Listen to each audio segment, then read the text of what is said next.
If you aren't familiar with the game, it's kind of like chess, except instead of moving your pawns strategically, they suddenly gain sentience and start forming their own opinions. In a typical game, you pioneer 3 crash-landed nincompoops and attempt to brave the planet, or as I like to call it, the Rim. Rimworld is a story generator. As you develop your colony more and more over time, a lot of wacky hijinks can occur. One moment your pawns are playing horseshoes or finishing a newly built steam generator, and the next you're being raided by cannibalistic pirates who will go to the ends of the earth to make sure nothing within a 5-mile radius is breathing. Part of the reason why I and so many others enjoy this game so much is that it's less of a game to be won and more of a story to be told. While yes, there is an endgame in which you can escape the Rim, it's almost equal if not more rewarding to see your colony grow over time. The focus of this series will be the newly released Anomaly expansion. I know very little about it, but the one thing I do understand is that it's basically evil Rimworld. I'm incredibly excited to finally have this outlet to share Rimworld with other people, so I hope you all enjoy this series.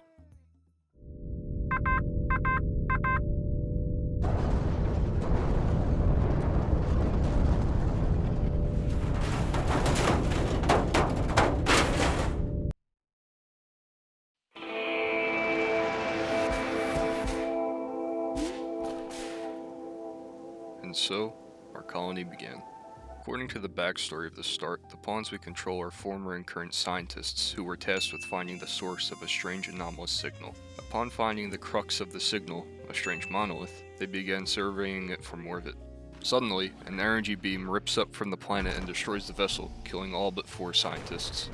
Those who escaped are now tasked with studying this strange monolith and making a living for themselves. Now would be a good time to introduce everyone to our lucky survivors. The first of which is a blue-haired scientist named Rochester. I know what you're thinking. Hey Loopy, isn't that just the great value brand Rick Sanchez from the hit animated television show Rick and Morty?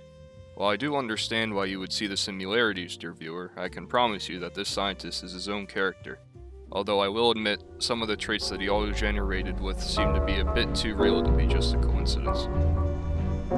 Our next lucky contestant goes by the name of Lyra. She's a sickly wimp who excels in mining but cannot shoot or hit things for her life. Our third colonist is a geologist named Claire. She's a former child spy who, just like Lyra, decided to turn her life to the study of rocks. She's a recluse with a chemical interest and also a bit neurotic. Another fun fact that despite being around 20 years younger than Rochester biologically, she is his mother. Remember when I was talking about the backstory of the start? You may recall that I specifically stated that we're playing with current and former scientists. I say former because one of the colonists was unlucky enough to be transformed into a real freak. This is Drang. Unfortunately, she's been affected with the Liver King curse. Her diet consists now only of raw meat, and because of the ample amount of steroids she's ingested, her brain is now operating off of a single hamster running on a wheel. She can also regenerate her wounds at an unnatural rate too, which is neat. In terms of relationships, Drang's mother is another pawn named Toy. Not only this, but Toy and Rochester are also ex-lovers. We may not know why they split up, but it's safe to assume that some monkey business was going on since Rochester isn't Drang's father. Lyra also has 2 kids somewhere on the Rim as well. With the backstory of our soap opera established, it's time to actually start surviving. First, I designated a storage zone for all the equipment and materials we crashed with. This included 2 books, some steel, a holding platform, as well as some food. We also dropped with some weapons, but I neglected to have my colonists equip any of them.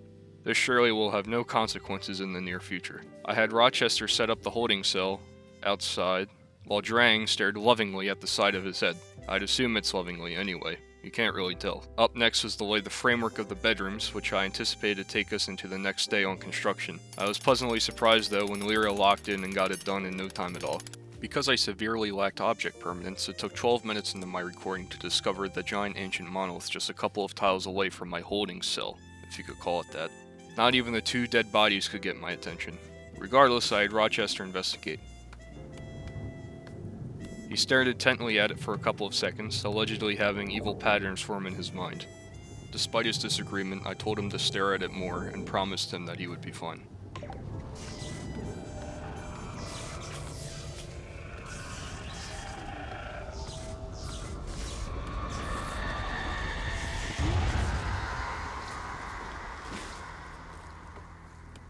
After staring at it for a couple more seconds, the monolith revealed itself and Rochester had a eureka moment. Supposedly, this is a doorway to the void. If we could study it more, as well as capture any real freaks who begin to haunt us, we could start to understand the void and perhaps even harness its power. Immediately, Rochester got to work, while a gray pall set in around the colony. Hi, I'm Paul. Something evil was stirring, and by evil, I mean 2 harbinger trees, who sprouted in the bottom left of the map. They could be harvested for bioferrite, a new material, but require a steady stream of corpses to feed on. I designated a stockpile zone around them. I then spent an uncomfortable amount of time making a wood enclosure around the monolith. Counting isn't really my strong suit, unfortunately, so I was here for a long time. After checking on the harbinger trees, now surrounded by a pork that happened to fall out of the sky earlier, we were attacked. In front of the bedrooms, a sight stealer revealed itself. This invisible monster snuck up on Lyra, who promptly hid in her room. Thankfully, Drang was coked up on enough raw meat to give the thing a proper bashing.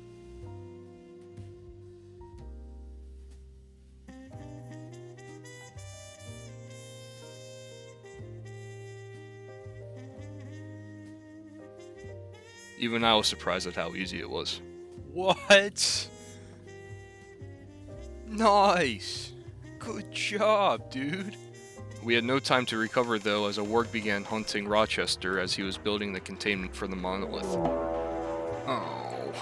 I sent him inside and had Drang at the ready, only for the Warg to give up once Rochester made it to his room. There was a close call when Drang almost punched the thing in precaution but missed, and then again when the Warg and Claire dapped each other up while passing. Our sight sealer was contained, albeit in loose chains outside, kinda like a bulldog. This meant we could begin researching the dark arts of the void. There's a large abundance of rituals we can unlock from this, but we'll talk more about those later. I designated an enclosure around the cell while Lyra studied the monster. He didn't like it very much. Work continued around the colony. Both rooms around the monolith and the holding cell were completed. Next was to cover the storage area to ensure our materials don't disintegrate from being outside. Shortly after this, Claire decided that it was time to name our settlement and colony. I went with our faction being the Void Fellows, but I really liked the auto-generated settlement name, so I kept it. Things were looking up around Eureka until disaster suddenly struck. The Warg was on the hunt again. He entered through one of the last open segments of our storage room and began his attack. Uh-oh.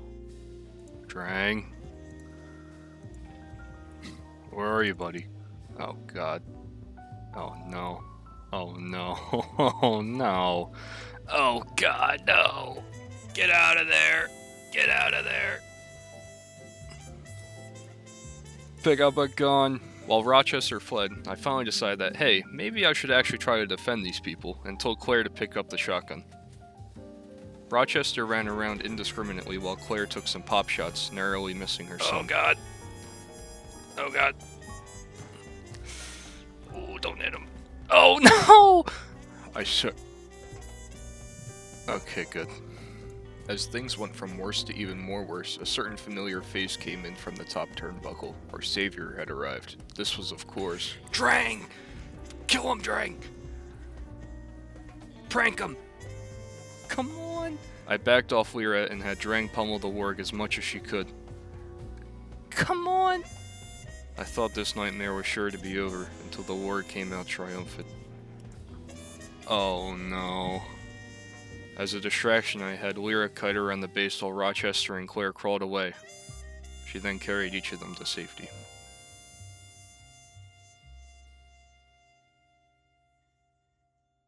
It was time for some emergency tending. In less than sanitary conditions, Lyra attempted to bandage the mortal wounds inflicted by the Warg. With 2 in-game hours before their deaths, I had Lyra cycle between healing her 2 fellow colonists. To avoid exhaustion, I had Lyra have a packaged meal before trying to save Claire. 10, Rochester would 9, survive, but the 8, death clock on Claire 7, was dangerously low. 6, And unfortunately, 4, despite 3, working tirelessly... 2, 1, no! Damn. Oh well. It wasn't enough. Did I not? And now we're into the colony, and we had a dead colonist. Not only had we lost Claire, but Drang was gone as well. She valiantly gave her life, albeit sentient or not, to mortally wound the Warg. It would bleed out in the rain, later in the night. I could hem and haw all day about the situation, but the truth is, this whole thing could have been avoided. I could have ordered everyone inside. I could have ordered Claire to run away while she was being attacked by the Warg. I could have even equipped the pump shotgun that we landed with a whole lot earlier, since, everything here wants to kill us. This night will be the catalyst of the driving force of this colony. And although the rain falls, and the spilled blood mixes with the soil, I can promise that the sun will rise again. Thanks for watching. Let me know your thoughts on the new series format. I'm hoping the reaction will be positive enough to let this become a weekly series. Thanks again, and I'll see y'all real soon.